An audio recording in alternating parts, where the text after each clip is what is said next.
Hey everyone, I am back.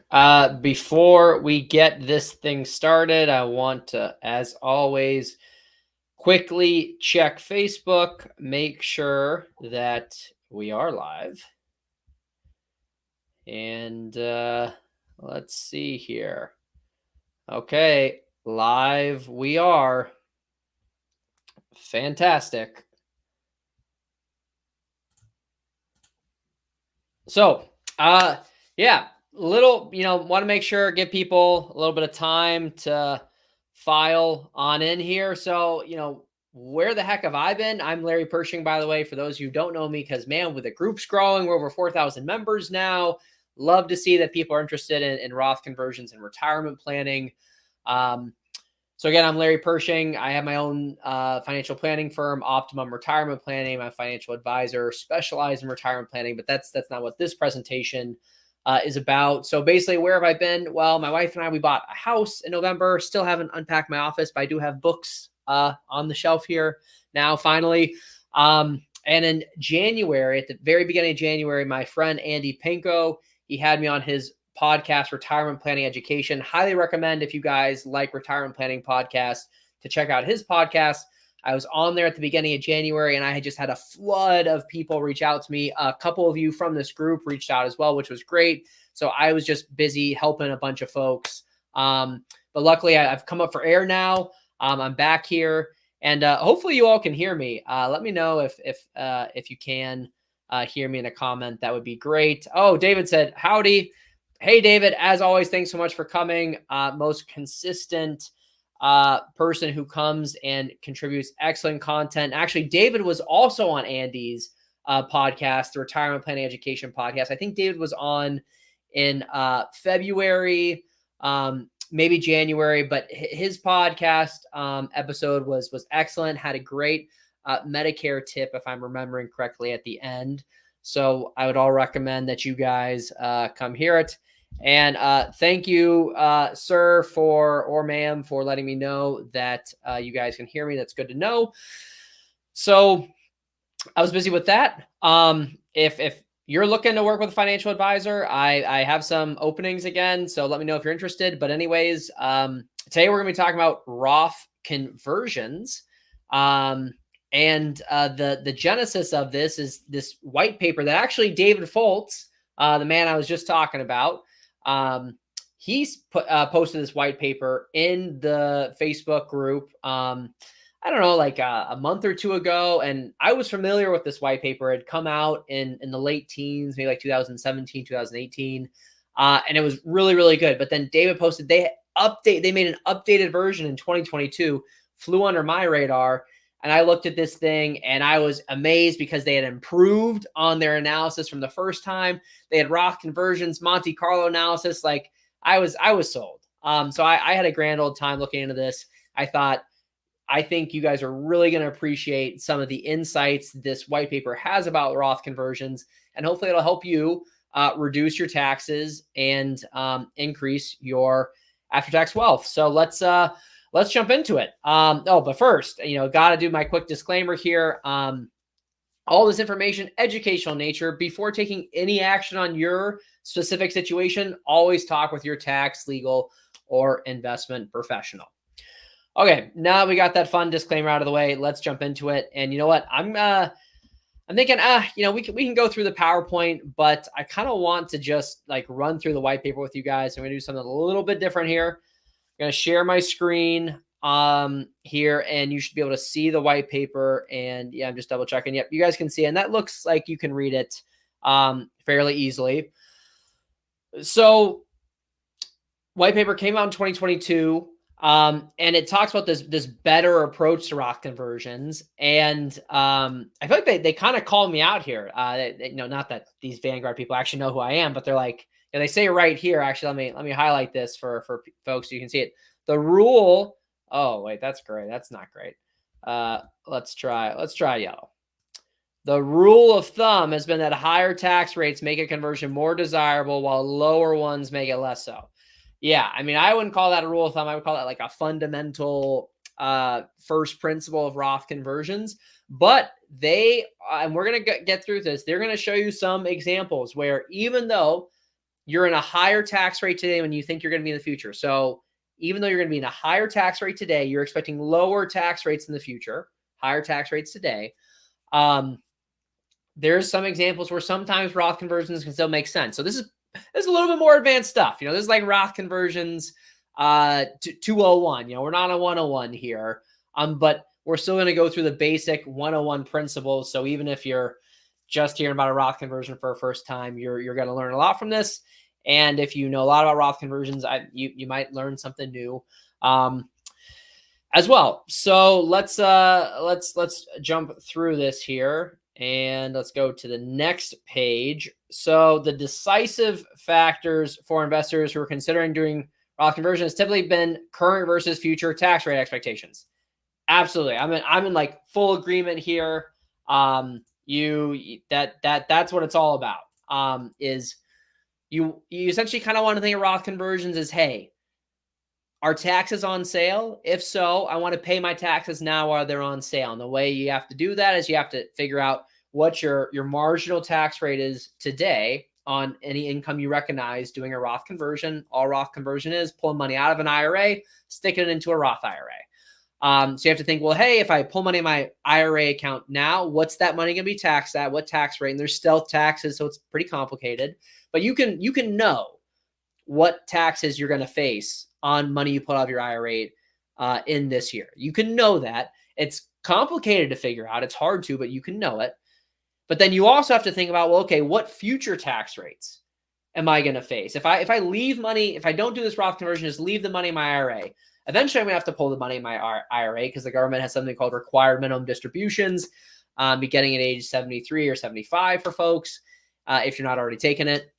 And the government basically forces you to pull money out of your IRA. Uncle Sam is patient, not generous.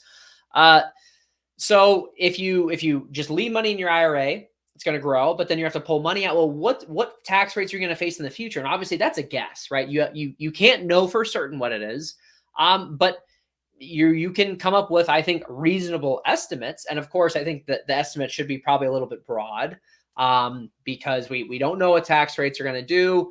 They could go up in the future. They could go down in the future. That's like a whole nother discussion about how to think about estimating future tax rates for Roth conversions. But anyways, I want to pull your guys' attention to this nice little handy chart that Vanguard has here. And you know what? That's a little hard for us to see. Let me make this a little bit bigger.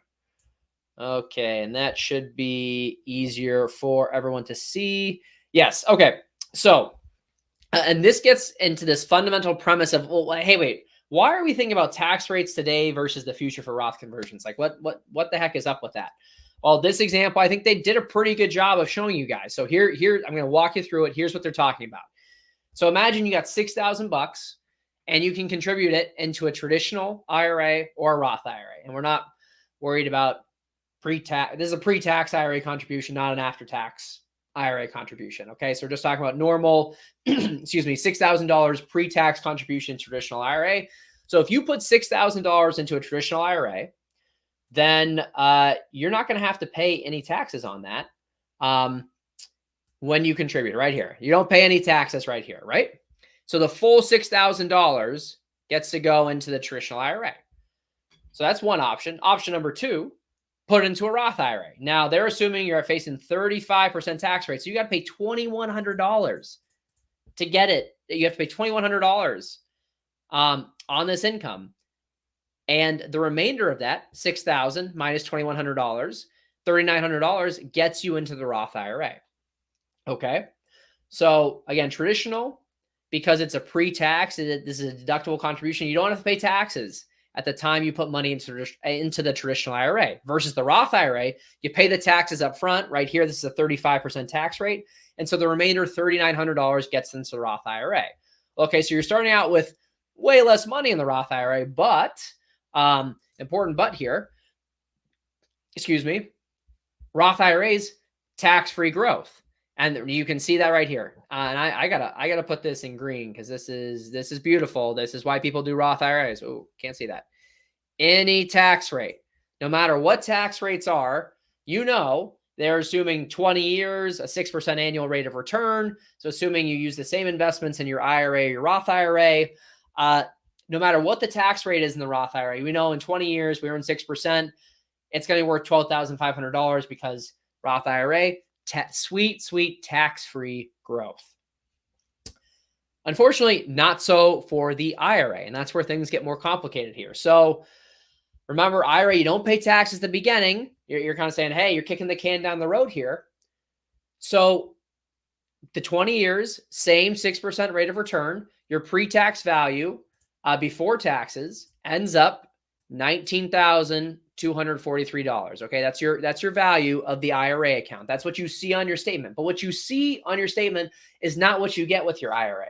Because essentially, you and Uncle Sam, you and the government are kind of like a partnership. Okay, the government owns a part of your pre-tax IRA accounts, because anytime you pull money out of that account, that's when you get hit with the taxes. You don't pay taxes on the money you put into the IRA, but you got to pay the tax, at least for federal government. State taxes, a whole nother beast. So federal income taxes, you kick the can down the road. You don't have to pay taxes when you put the money in, but when you pull it out, yep, you got to pay the taxes. And so because you have to pay the taxes, depending on what the tax rate is at the time you pull money out of your IRA, you get a different amount of like actual after-tax dollars you can spend. So in this example, they have $19,000 roughly in their pre-tax IRA. But if they pull all that money out and they're at a 40% tax rate, well, then the remainder after paying that 40% tax is only $11,000. If they're at a 35% tax rate, it's $12,508. And does that number seem familiar to you? Because it should. Let's do purple here. It's the same number as the Roth IRA. So what kind of black magic is this? Because we started with way more money in our IRA account, but then after we factor in taxes, we notice it's the same amount that the Roth IRA grew to. And that's the whole idea of these tax rates. And that's why tax rates are so important here, because what's going on is in the IRA, you get more money in at the beginning, right? So you get more money to grow, to help you grow, but then you have to, you lose a chunk of it at the end. When you're done growing, you need to pull money out, or, over a series of years, because that's how most people pull money out of their IRAs, not all at once, but over a series of years. But it's the same idea. So you get more money to start in the IRA, but then you get a chunk taken out at the end, where the Roth IRA is reversed. You start with less money in it, but that money's yours. There's no sharing. There's no sharing with the Roth IRA. So, and how do you like balance these two factors? Well, the IRA account, you start with more money in it, but you have to pay taxes at the end, versus Roth IRA, you have less money in it, but you get tax-free growth your whole life. Like, how do you balance that out? It's all about the tax rates, folks. So we can see in the traditional IRA, if they're at a 35% tax rate today, so they avoid 35% and they pay 30% when they pull it out, they have more after-tax money than if they had used the Roth. So that's why these tax rates are so important. This is the fundamental basis of your Roth conversion decisions most of the time. And what even with what Vanguard's about, what we're about to talk about, it's still the fundamental basis, but there are some exceptions to this rule at situations where sometimes even if you're paying 40%, you can have more money you could be at 30%, but still have more money in the Roth. That's what the Vanguard Better is all about. But real quick, I hope this is helpful. Let me know if you have any questions about Roth conversions. Throw it in the chat so that I can see it, get to it. Otherwise, we're going to carry forward. But if you ever have a question, please shoot it out, because probably other people do. I consistently hear from people like, hey, Larry, the comments are really helpful when I'm watching this. So you got a question, point it out. Okay. And I don't see any right now. So I'm going to continue here with Vanguard. Let me just erase all this stuff real quick.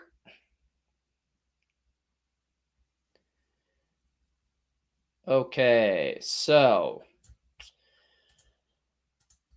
let's go to page 3. We're gonna go through these pages a little bit faster. Oh, forgot about this guy. Um, so yeah, blah blah blah blah blah. Oh yeah, they're talking about the better. So what is Vanguard's better? I'm gonna draw this out for you guys. So the better takes into account more factors than just the tax rate you face today versus the future. There's some other factors that essentially what they're saying is, hey, as long as your future tax rate is above this better is a made up tax rate that Vanguard's giving you. And they're saying, hey, as long as your future tax rate on pulling IRA dollars is higher than this made up better tax rate, um, then Roth conversions will be beneficial. And so what that means is that it could be a situation where even though you're in the 35% tax bracket, in the future you're going to be in the 24% tax bracket, if your better is 20%, then it still makes sense to pay the taxes at the 35, even though you could have avoided 35 and paid it 24% later. There's three main scenarios they go over here. So let's start with the first one. I know it's kind of like a weird, wonky concept. Once we go through an example, it's going to make sense. So first example, paying Roth conversions from a taxable account is beneficial. And I love this because they really kind of quantify how beneficial it is. Okay. So, and what I mean by this is when you do a Roth conversion, you move money from an IRA to a Roth IRA. Now you're allowed to do this, but the catch is you have to pay taxes on the money you move from the IRA to the Roth, federal and potentially state income taxes. So this money that's moved, you have a choice. You can pay the taxes from the IRA account. Essentially, if you want to move $10,000 from an IRA to a Roth IRA, you can just say, hey, I owe $3,000 in taxes on that. So I take $10,000 out of the IRA. I put $7,000 into the Roth, $3,000 goes to the government.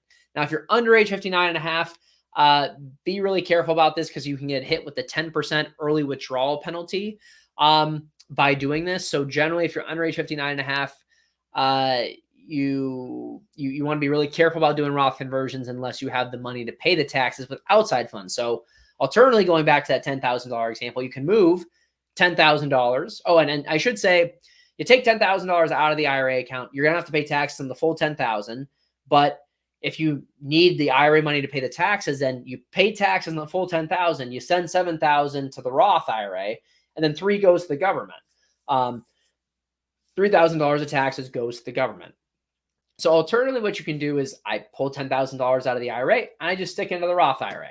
And the $3,000 in taxes, I use a non-retirement account to pay for that. So maybe you've got $3,000 in a savings account, or I know a lot of folks, they bought I-bonds back in 2022, 2021, and the I-bond rates aren't very competitive now. So I'm seeing some situations where it can make sense for folks to use cash out their I-bonds. And that usually there's not too much taxes due on that. There might be more efficient ways for people. It just depends on your situation, but just giving you ideas, you get the point. Hey, use something that isn't a retirement account to pay the Roth conversion taxes. So you have that option. Well, so everyone says, or at least it is generally better to use non-retirement account funds to pay the taxes on Roth conversions. And here is wise because it essentially allows you to, I'm going to draw something out for you guys. It essentially allows you to make an additional contribution to your Roth IRA, even like basically in retirement. Let's see, can we get these even? I'm kind of a stickler about this. Man, I'm struggling with this. Okay, there we go. Close enough. So we will call this IRA Roth. Okay, so we've got, we'll have 10,000 big ones in here, $0 in the Roth, and, oh yeah, we need a bank account too. And then we'll have bank account. Bank account, and we'll put $3,000. Ooh, I don't know if that's going to fit. $3,000 in here. Yep, just fits. Okay, great. So total, we've got $13,000 in this situation, right? Okay, so if you take the $10,000 and you owe $3,000 in taxes on the Roth conversion.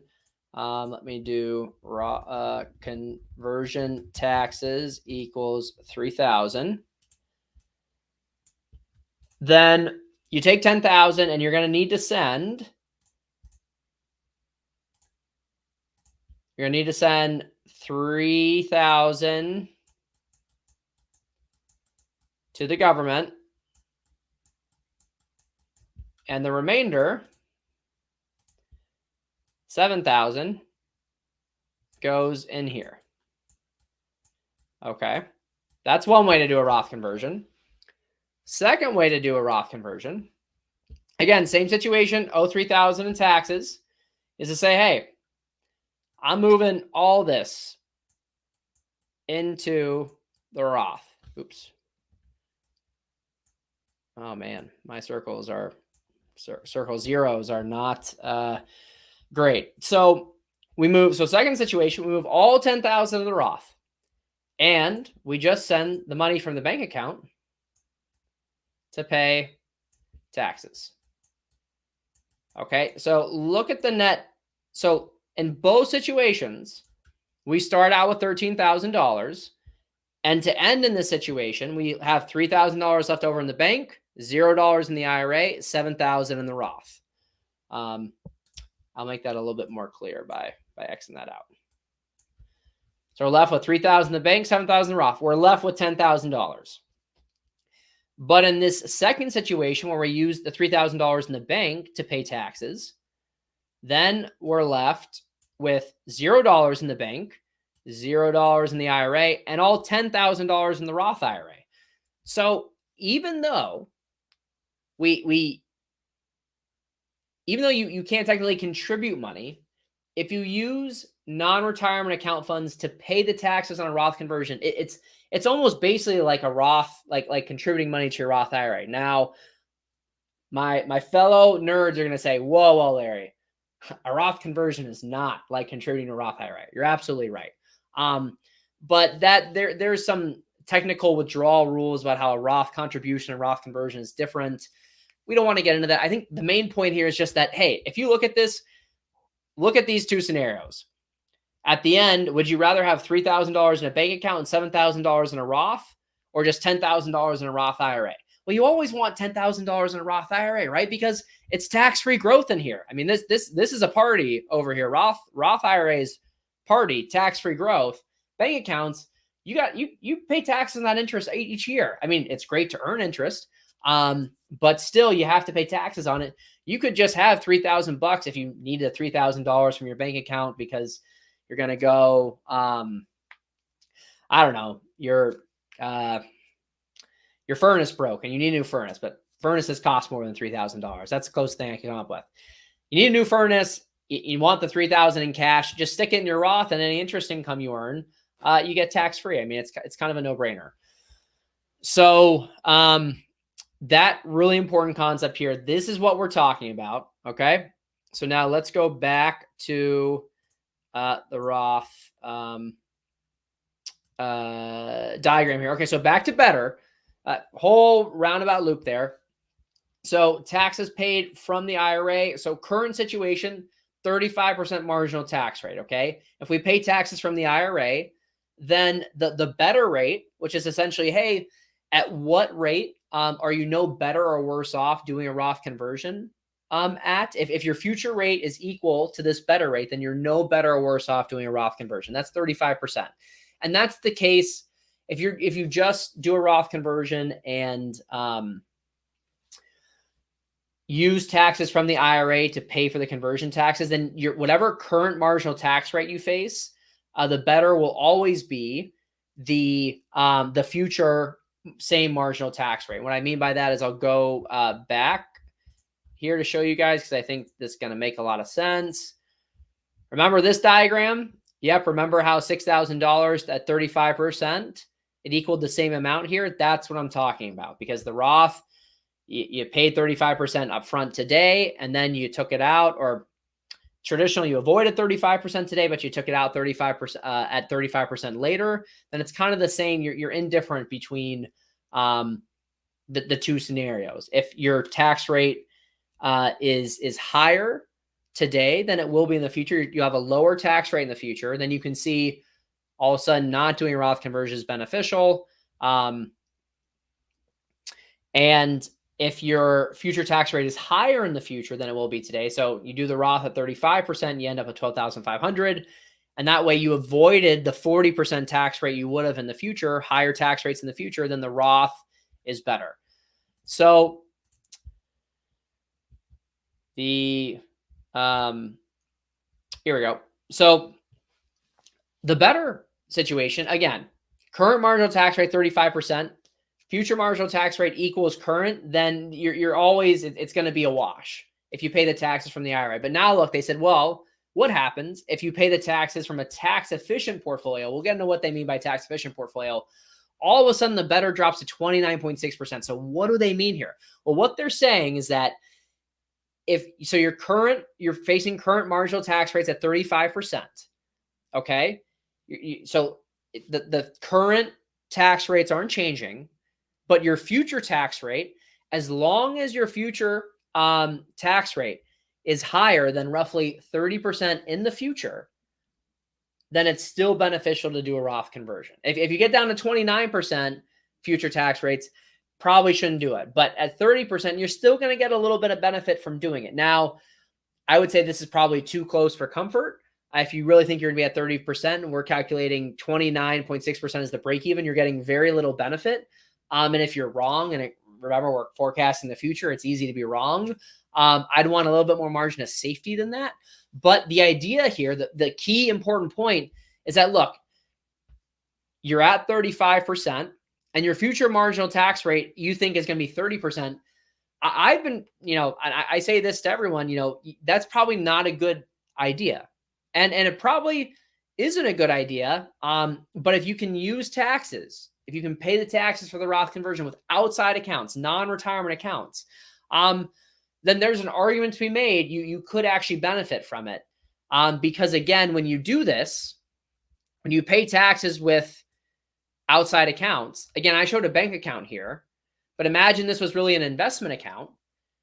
And you have, 20 years of growth. If you can get $3,000 out of the bank account and put essentially the $3,000 into the Roth, and you get tax-free growth on that $3,000 for 20 years, that's really, really valuable. Okay, so that's why all of a sudden that benefit isn't taken into account when we just look at tax rates today versus tax rates in the future. And really, when we're talking about Roth conversions, I kind of like to think of it, and this is personally how I kind of think of it, there's two different benefits to Roth conversions, okay? There is the tax rate arbitrage, which is what's my tax rate today? What is it in the future? And essentially, if I'm in a lower tax rate today than I think I'm going to be in the future, there's going to be a benefit to that. And that's really solid benefit. Of course, you have to take some risk because you don't know what the future tax rate is. So maybe I shouldn't say solid benefit, but that's benefit number one to Roth conversions. Number two benefit is what I like to call break-even benefits. And what I mean by this is if you wait a certain amount of time, if you live long enough, then you're going to benefit from doing a Roth conversion. And once you get past that break-even age, each age you live longer, the benefit only grows, and grows. So common example of break-even benefits is using after-tax dollars or non-retirement account dollars to pay the taxes on a Roth conversion, because usually in Vanguards, they kind of copped out a little bit here. Now, no disrespect to Vanguard, because amazing research, but they copped out a little bit because in the real world, there's something called capital gains taxes on your non-retirement account money. If you are selling something, there's usually growth in it. And so if you have capital gains tax, then you have this break-even conundrum where it's like, hey, because we are accelerating taxes to get the money to pay the Roth conversion taxes, that's confusing. Non-retirement account, you have stocks in it. We're talking about how it's beneficial to use your non-retirement account money to pay the taxes on Roth conversions. So but you have stocks with growth in them. If you sell the stocks, you're going to have to pay capital gains taxes. And then the remainder of that, you can then use to pay the Roth conversion taxes. Essentially, there's a break even there where you need to live long enough to make it worthwhile, because you are accelerating those capital gains taxes, which is a net negative to your wealth. It's going to increase your taxes in the year. But then over time, you're going to funnel more money into the Roth IRA and ideally have more of your future growth in the nice, safe confines of the tax-free Roth IRA. So, I mean, can't stress this enough. Current marginal tax rate, 35%. Basically, even if your future marginal tax rate is a little bit lower, 32%, it could still make sense to do the Roth conversion. Now, again, I'm telling, this is what the white paper is saying. This is not what I'm saying to you. I'm saying to you, if you're ever going to do that, you better feel darn sure know you're being on the riskier side for Roth conversions, one. And two, again, if you miscalculate your future marginal tax rate, it's lower, it might not be beneficial, but there are circumstances where this makes sense. Now, scenario number 3, taxes paid from tax inefficient portfolio, and then I'm going to take questions. Taxes paid from tax inefficient portfolio in the taxable account, it drops down to 23.5%. So this is crazy. This is basically saying, hey, I'm in the 35% tax bracket. It's better to pay the taxes now. Pay 35%, even if I'm in the 24% tax rate in the future. So I'm paying 11% higher tax rate today than I would in the future. It's still better if I have a tax inefficient portfolio. So let's get into the assumptions here, because the assumptions really matter. So what is Vanguard talking about? Tax efficient, tax inefficient. Well, so the assumptions here, Vanguard's assuming a 6% annual rate of return, 35% ordinary income tax rate, 18.8% dividend tax rate, and 18.8% long-term capital gains tax rate, 2% dividend yield, 0% basis, and a 20-year investment horizon. So remember, they're assuming you got 20 years here. Okay. So again, how I talked about the two different benefits of Roth conversions, we have playing with the tax rate game, the tax rate arbitrage, and then we have break-even benefits. This paying conversion taxes are break-even benefits. Now, I don't know if they say it here, but so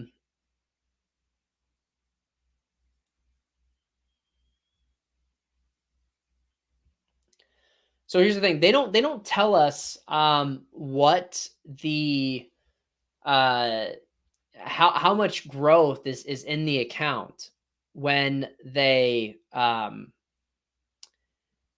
sorry, right here. For scenarios 2 and 3, our calculations also assume that no additional tax liability is incurred when liquidating assets in a taxable account to pay the conversion taxes. What does that mean? It means Vanguard's assuming there's no capital gains taxes when you do this. In the real world, this is a big limitation of the analysis. So again, your situation is probably going to be different than what they're showing here. But with the tax efficient portfolio, they're basically saying, hey, this portfolio, all it does is it never has capital gains distributions in it. And so it just has the dividends. And so it's perfectly tax efficient, meaning that you never have to pay taxes on this money until you sell it. And then the tax inefficient portfolio, and I don't know if they talk about it. I don't know where I found this, but the tax inefficient portfolio, they're assuming each year you have to pay 100% of the capital gains out, which I'm sure there are investments out there where that happens, but that's pretty extreme. So these are both, but this one's also extreme. The tax efficient portfolio is also extreme, because it's saying it's perfectly tax efficient and perfectly tax inefficient, meaning perfectly tax inefficient. Each time at each year, all the growth of the investment you have to pay taxes on each year. And the perfectly tax efficient portfolio is saying you don't have to pay taxes on any growth of portfolio, just dividends until you sell it. So these are two opposite ends of the spectrum. Most people's investments are much more in the middle. If you have old mutual funds in a taxable account that maybe you bought 20, 25 years ago, you probably have significant capital gain distributions, unfortunately. And so you're leaning more towards a tax inefficient. If you have a ETF index fund and a taxable account, ETF that uses an index fund strategy, then you probably have very little to no capital gain distributions from the fund each year. You basically get to choose when you recognize the capital gain distributions. Okay, let's see questions. David's got a question. Great.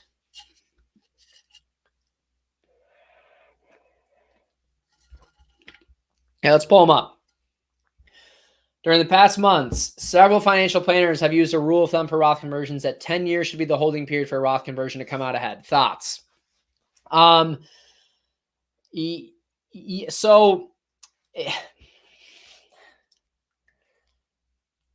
I disagree.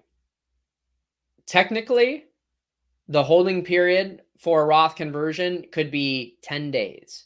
Really, if you do a Roth conversion December 31st, okay, at let's call it the 12% tax rate, and you do a Roth conversion December 31st, 12% tax rate, it calendar year turns, it's 2025, and you're stuck in the 22% tax bracket for the rest of your life going forward. Anytime you pull money out of an IRA account, it's going to be taxed at 22% or higher.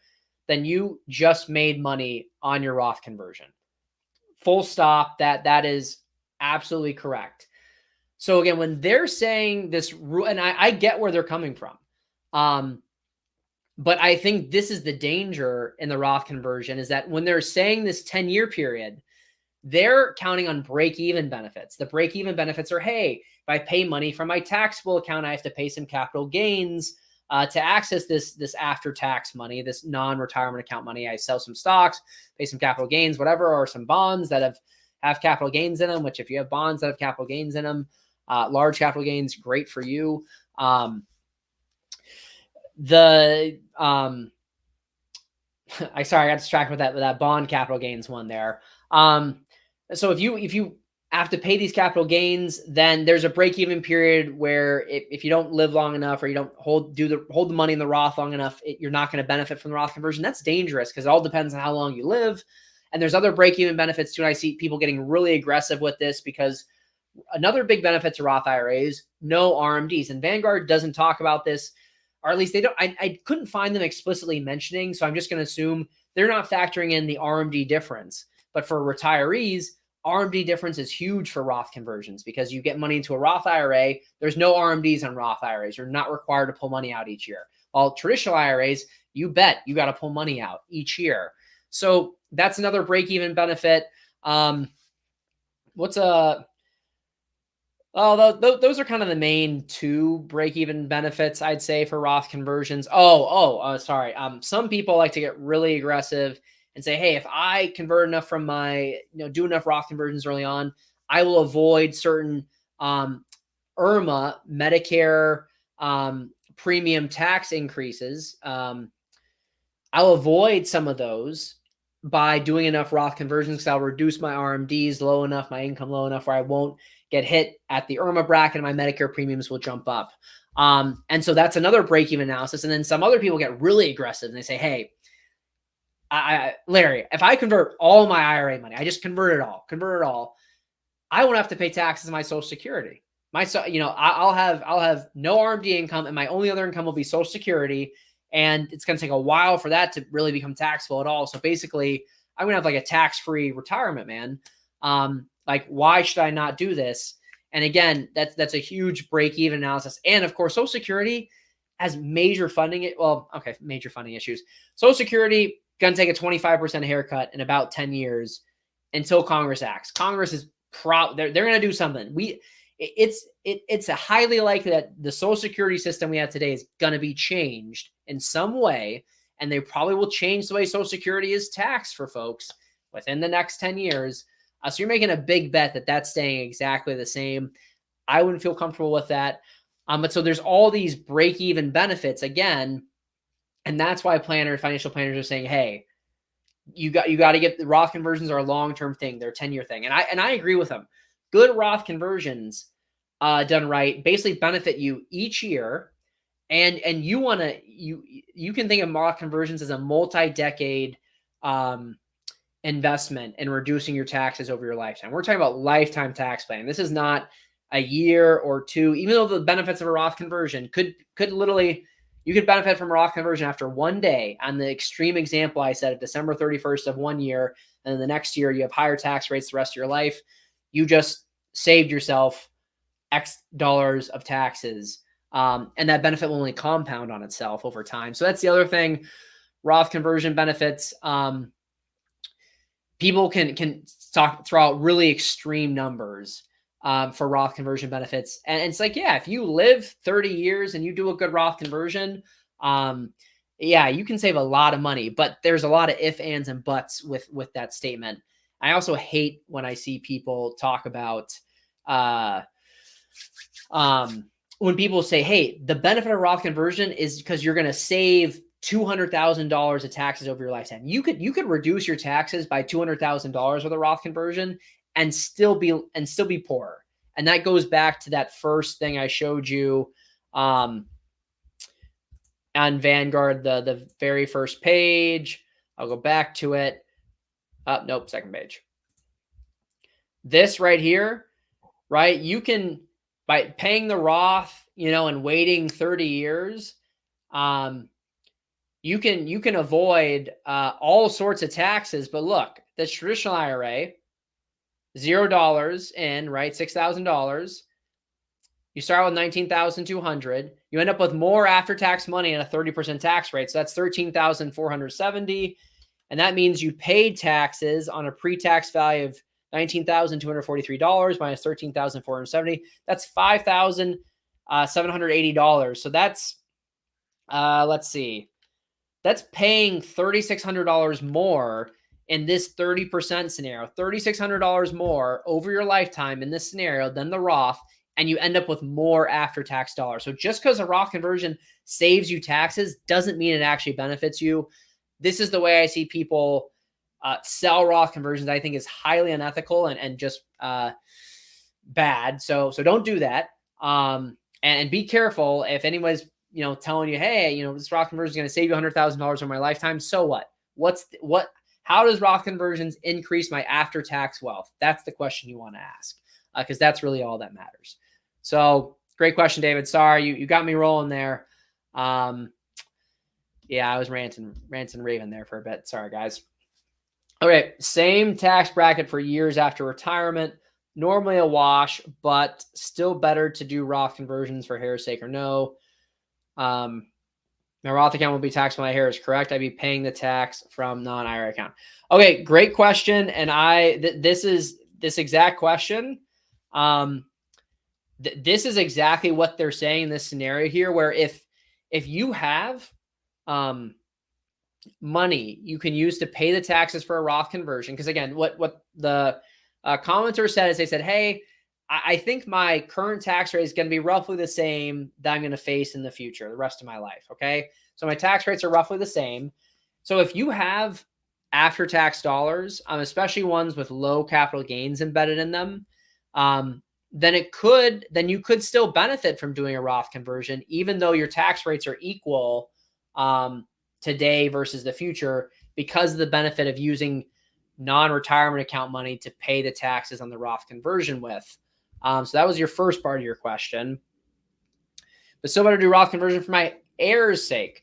So the heirs' sake is where it gets really fun, because now when we think about Roth conversions, current tax rates facing today versus your future tax rates. Well, if we're thinking about heirs, then we replace your future tax rates with which is what you estimate your future heirs, your beneficiaries, what their tax rates will be when they receive the money. So you have to figure out when you're going to die, and then how much. I'm just going to assume the heirs are your kids, because that's the easiest example. How much your heirs are going to be making, are they married or not? Do they marry a doctor? Do they marry a social worker? Big difference in taxation there.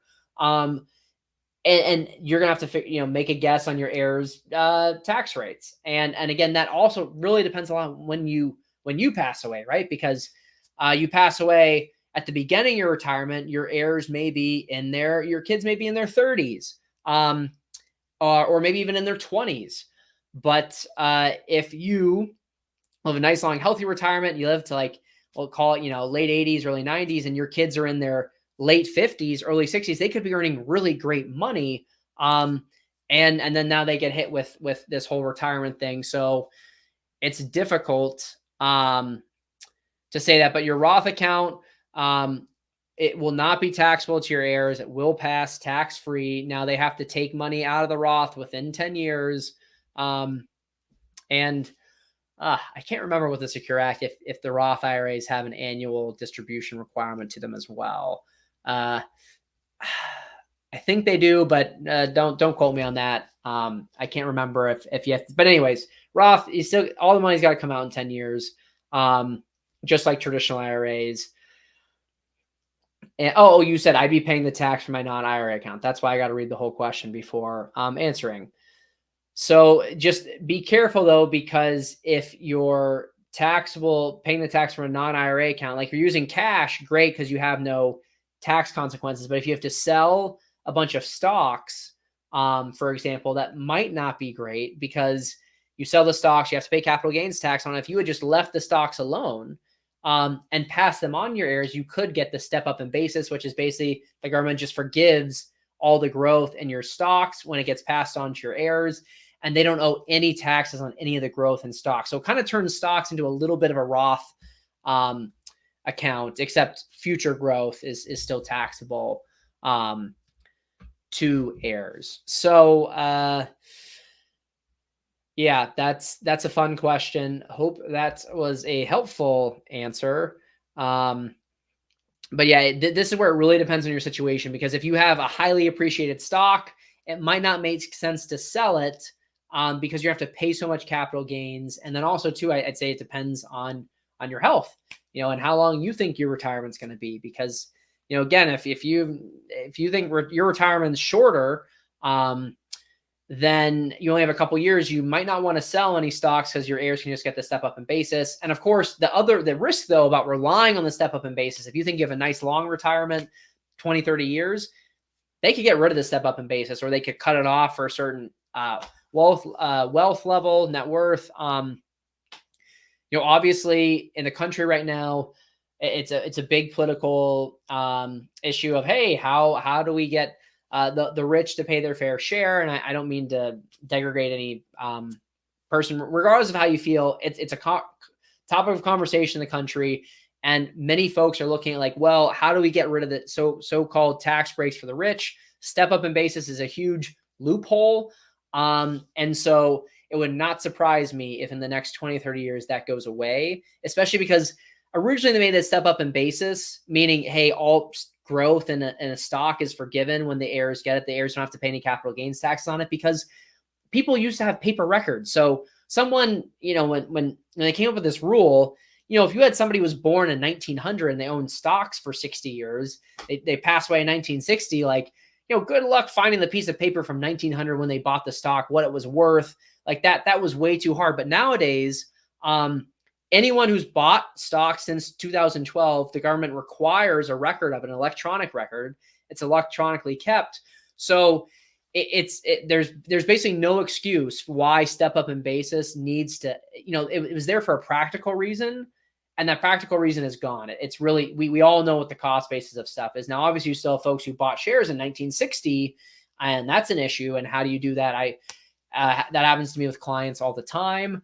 And so step up in basis can still kind of make sense for those situations, but yeah, that's a risk relying on step up in basis. So hope that's helpful. I want to, I think I got this answered pretty well. And actually we're coming up on an hour here. So I got another question from David. This one, of course, will always be good. When you have a couple, how do you decide on the tax value of the Roth conversion for one versus two people? Do you use average longevity in calculation?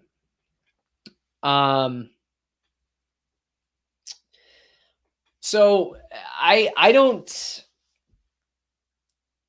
when we're running Roth conversions, I always start off for my clients.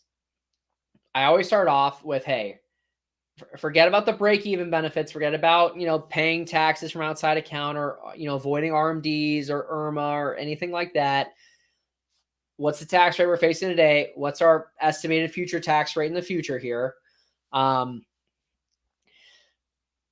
so I'm always using that as the baseline. And when I do that, couples just have a lot more opportunity to do Roth conversions because if you're a couple, you can have, I mean, this is a gross oversimplification, but you can have roughly double the income for the same amount of tax impact, especially in the lower tax brackets. Once you get higher, it's not really like that. But so for a lot of married couples, like, we've got money in the 24% bracket to use. And um, and even though married couples usually also have a little bit more wealth because you got two people working, or yeah, whole nother conversation. Married couples usually have a little bit more wealth, so their income brackets are a little bit lower, have more wealth, so it's more likely that they're going to be in a higher bracket in the future. So I see a lot more Roth conversion opportunities for married couples in general. And then, of course, it has nothing to do with longevity. It's just kind of the situations of how it works. With the tax brackets and whatnot.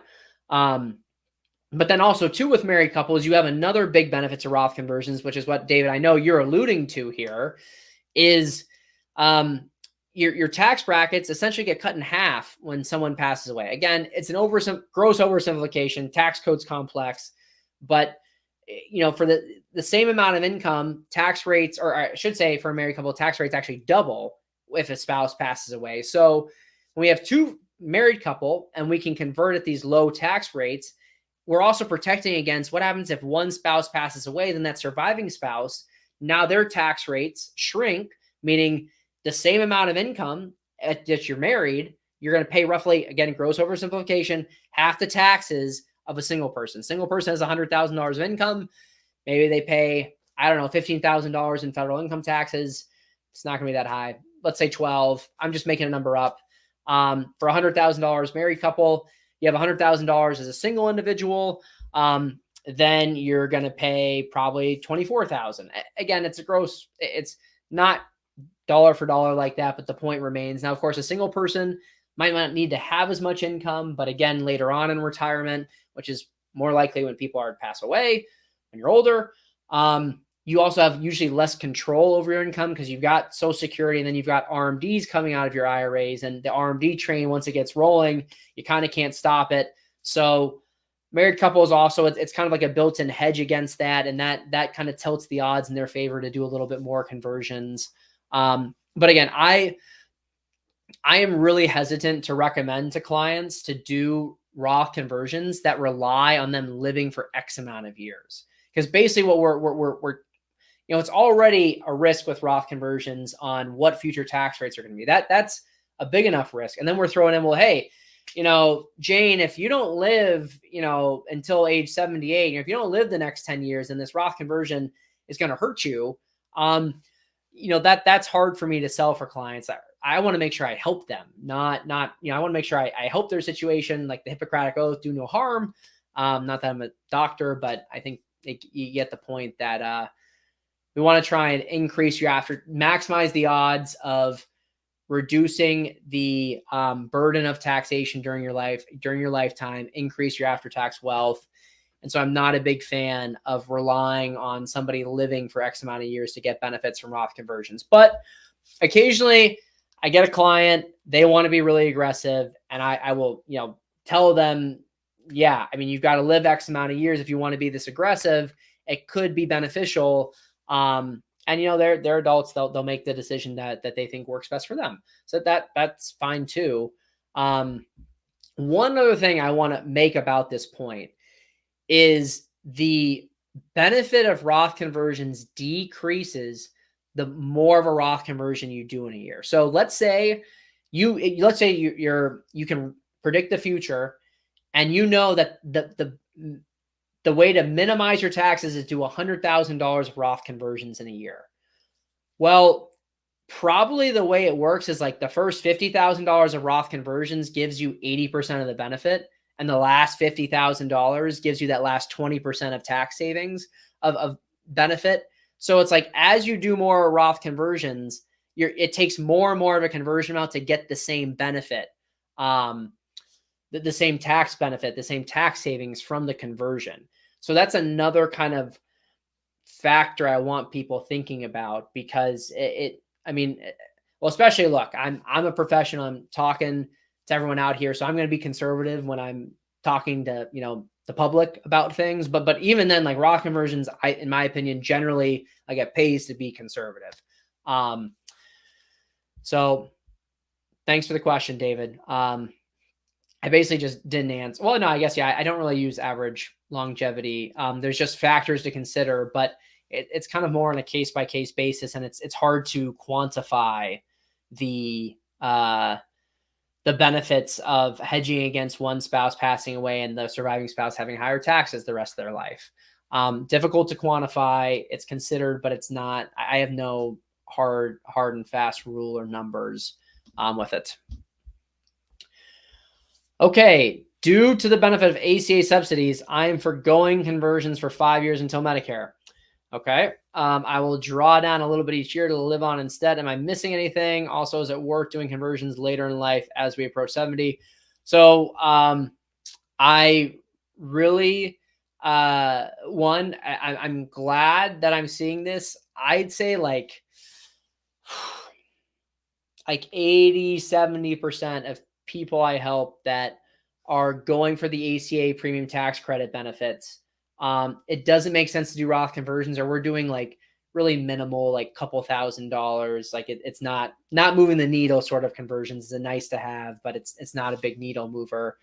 With the ACA subsidies, it's really difficult because it increases your marginal tax rate. It's one of those stealth taxes I talk about, where you think you're in the 12% tax bracket, but then you're losing these. An ACA, for those of you not familiar, Affordable Care Act, otherwise known as Obamacare, you can get health insurance, and the government will, if your income is low enough, the government will subsidize your health insurance premiums on the public health exchange market. So if you're, especially like you're in your 60s, like it's easy for me to see health insurance premiums $1,500 a month, $2,000 a month per person. And so the government says, hey, if your income's low enough, then we'll give you a $750 credit, which, 750 times 12 is going to be like 84, close to $9,000 of tax benefits. And so but people see, oh, I'm in the 12% tax bracket.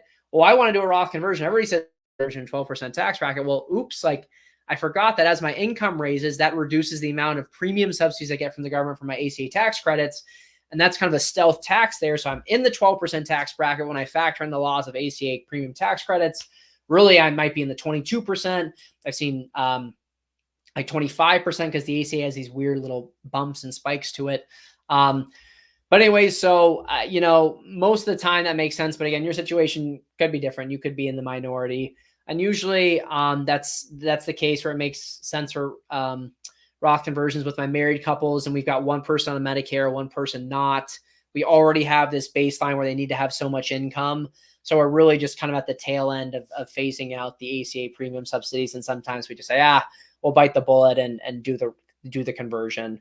But so I will draw down a little bit each year to live on instead. Am I missing anything? We'll draw down a little bit each year to live on instead. So, I don't know what your situation is. Do you have IRA accounts? You also have after non-retirement accounts. Usually with the ACA, you want to minimize your income. So you want to use non-retirement account dollars versus IRA dollars to live on. Is generally the thing. If you have non-retirement accounts, turn off dividends. Make sure you aren't automatic dividend or interest income reinvestment, because you're paying tax on that money. You might as well use it for your cash flow that year. You have no control over it. And hard to say. That's what I got off the top of my head for you. Hard to say without digging more in your situation, but it sounds reasonable. Also, is it worth doing conversions later in life as we approach 70? It could be. That's where it's all about tax rates today versus estimated tax rates in the future. Luckily for you, you've got 5 years of this. So assuming you don't do Roth conversions for 5 years, that's going to take us to 2029. We're going to have a much better sense of what future tax rates are, right? Because tax rates, we've got this big unknown hanging over our head. In 2026, they're going to revert to the pre-2017 tax rates, which are higher than they are today for almost everyone. So, but obviously, is Congress going to do something between now and then? Whew, who knows? I mean, it's likely they're probably going to mess with it somehow, but who knows how they're going to mess with it. So it's really difficult to say. And then once you get on Medicare, even age 63, then you got to worry about IRMA, Medicare premium increase. The premiums increase based on your income, so you want to be careful about that. But yeah, I mean, I routinely see benefits for people age 65 plus for Roth conversions, especially if you're delaying Social Security until 70, or one of you is. There's usually some wiggle room there. So, wow, guys, we got to an hour here, and I'm sorry, I got some good questions. I got carried away. I was having fun. So hopefully this was helpful. I feel like, I feel like I'm just gonna break this up. I will go through the rest of this because we're only on page 4 out of 17. Now, really, I got like a couple more things I want to say about this. Although, I didn't even talk about the Monte Carlo. All right. Yeah. Okay. Let's talk about the Monte Carlo real quick, and then we'll call it a day. So, we just talked about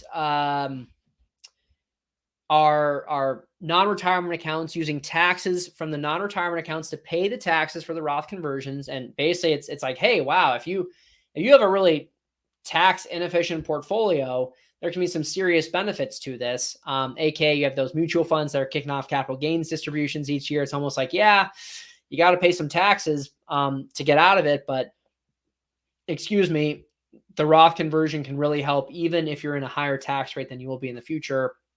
Of course, all depends on your situation here. But so what Vanguard did is they said, hey, we get that, there's a little uncertainty here. So let's run some Monte Carlo simulations. Monte Carlo, you can think of it, you put some inputs in a software, basically changes like your rate of return figures. You can change other variables as well. Runs 1,000 different scenarios. Okay. I don't know how many scenarios they ran for this. Maybe it was only 100. I'm not sure, but you run a bunch of different scenarios to see how, usually it's done for retirement planning, how your retirement picture changes based on different sequence of returns and different investing environments. And so they kind of did this for Roth conversions, which I think is really cool. I've never heard of anybody else doing this.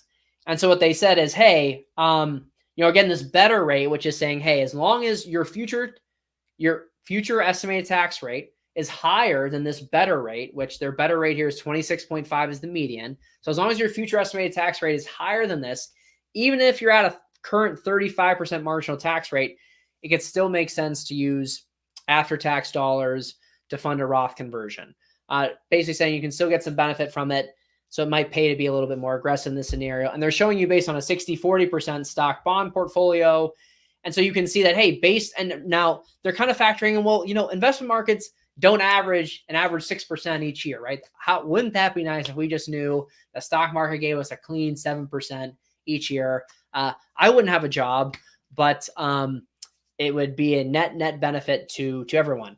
Unfortunately, that's not the case. Stocks, very volatile. Who knows what they're going to do over 1 year, 3 years, 5 years. They start to become a little bit more predictable with the averaging.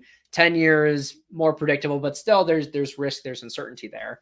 But so what they said is, hey, you can have good returns, you can have bad returns, and you can see that, hey, based on if you have better returns, and this is actually what they don't say this, but I mean, I'm just kind of drawing off my own, so I'm spitballing here, but based on my own, number crunching experience with Roth conversions, usually the higher the tax rate, the better the benefit you get from Roth conversions. So I would assume that this median is showing you here, the median, the 60-40 stock bond portfolio. But if you have higher returns, then the better is going to drop, meaning that, hey, you get more benefits from converting versus, hey, if your returns aren't as good, then all of a sudden you can see the better gets higher, meaning that, hey, you should be less aggressive with Roth conversions, do less Roth conversions because we've got a lower rate of return assumption here.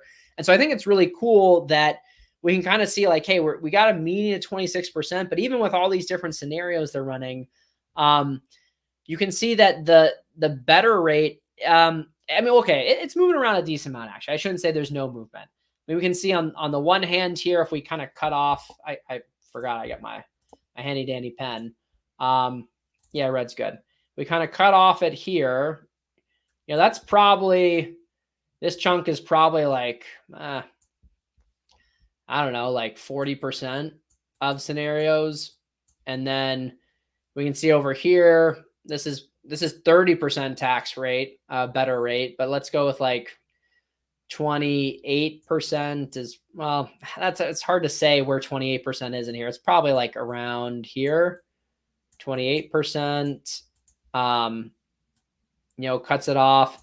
So we can say, and that's probably another like 40% of this. So we can see about 80% of scenarios, within only about 2% either way, give or take, for return. So returns do matter for the better rate, but my takeaway is that it's not an extreme amount.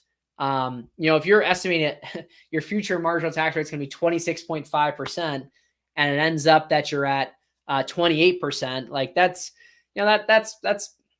within the range of outcomes. Now you can see though, if you get really poor returns, all of a sudden it's saying you had to be at 30%.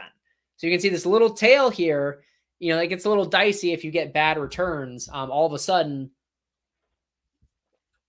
what you thought was a good Roth conversion may not be so. And this only applies to break-even benefits. Again, if you do a Roth conversion at a lower tax rate today than what you face in the future, you're still going to get benefits. If your future marginal tax rate is lower than what you anticipated, but it's still higher than your original Roth conversion tax rate, you're still going to benefit, just not as much. Again, the Vanguard paper, what it's talking about is, hey, our future tax rate is higher than what we estimate in the future. So this is risky business here. And just adding to this risky business is the uncertainty of stock returns. What was really interesting to me, so they're showing 60-40. Oops. They're showing 60-40. This is about 60-40 portfolio, but they also show 100% stock portfolio. Same analysis, just with 100% stocks. So notice that well, I don't know if it's if this if there's more dispersion here, meaning like there's a bigger base of outcomes. I mean, with stocks, it looks like there is, but the 60-40 actually looked like it had bigger outcomes, which is interesting. Like a stocks, more volatile, you would think there's going to be a bigger range of outcomes here. But notice how the median is higher. It starts out higher than this. So how could it be? Because here's the thing, Roth conversion analysis, the higher rate of return, the more you benefit from Roth conversions, especially if you're talking break-even analysis, like using after-tax dollars to pay for the tax for a Roth conversion. That's a break-even analysis. Break-even analysis, the higher investment rate of return, the more benefits are going to be estimated for doing a Roth conversion. But this kind of is like flying in the face of that, because the better rate of Vanguard is higher for the 100% stock portfolio than the 60-40 portfolio. So what that means is that basically Vanguard is saying that on average, you're going to get more benefit from doing a Roth conversion with a 60-40 portfolio than a 100% stock portfolio. That's what they're saying. And that was very counterintuitive to me. Because I would expect a 100% stock portfolio to have a better average rate of return, which is what they're assuming here. I mean, they're using their proprietary Vanguard capital markets assumption model, but it doesn't matter. We know they're estimating stocks are higher than bonds. Well, actually, Vanguard did have some low rates for U.S. stocks. I'm just going to assume they are assuming a higher average rate of return for stock portfolio versus 60-40. So the reason why I think this is because of asset location. And asset location is the idea of, if you have different types of accounts, IRA accounts, Roth accounts, taxable accounts,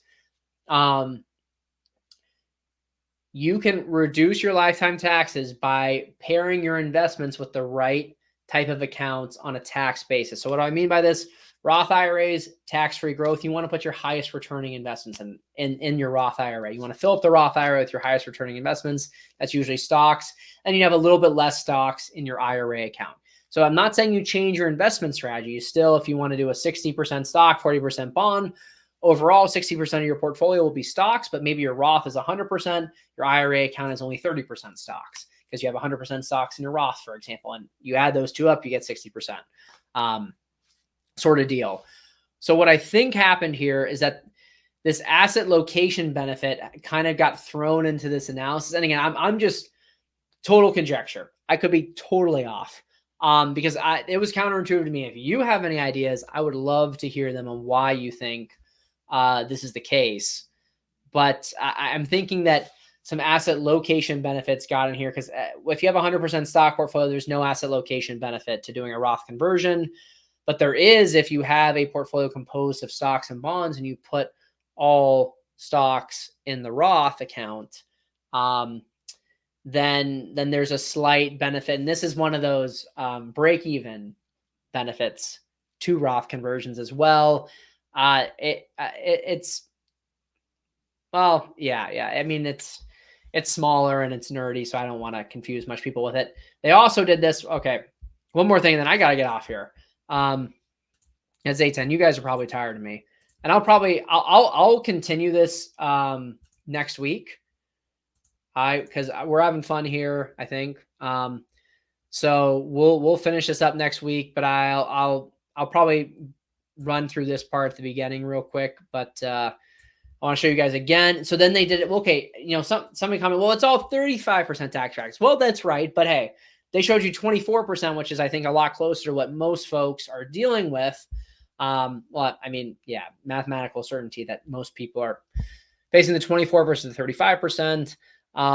So 24% tax bracket, you can still see, hey, with the better, using your non-retirement account dollars to pay for taxes from a Roth conversion, using your non-retirement account dollars, you can see, hey, it drops to 24% bracket. You're down to like 19%. So this happens. And again, with the 100% stock portfolio, we still got that weird thing where the better is higher with 100% stocks than 60-40. I don't really know why. But again, we can see it's still dropping there with using this after-tax dollar. So it's really taken away. I mean, we're talking what? Like, it's like a 17% reduction in your future tax rate by 17%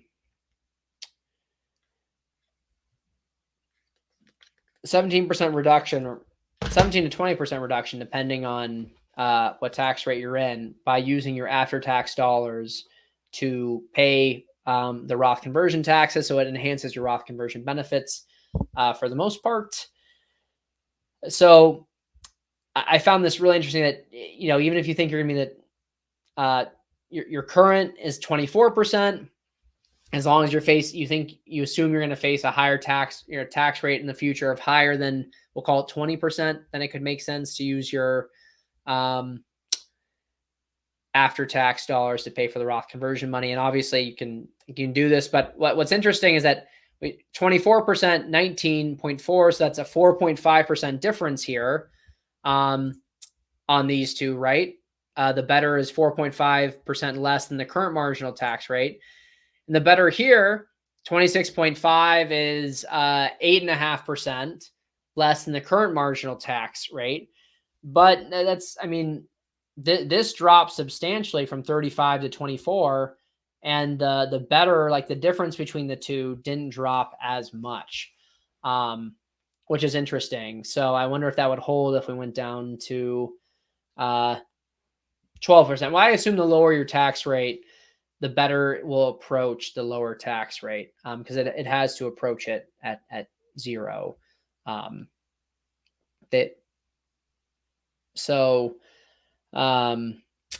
Yeah, okay. That's going to do it for today.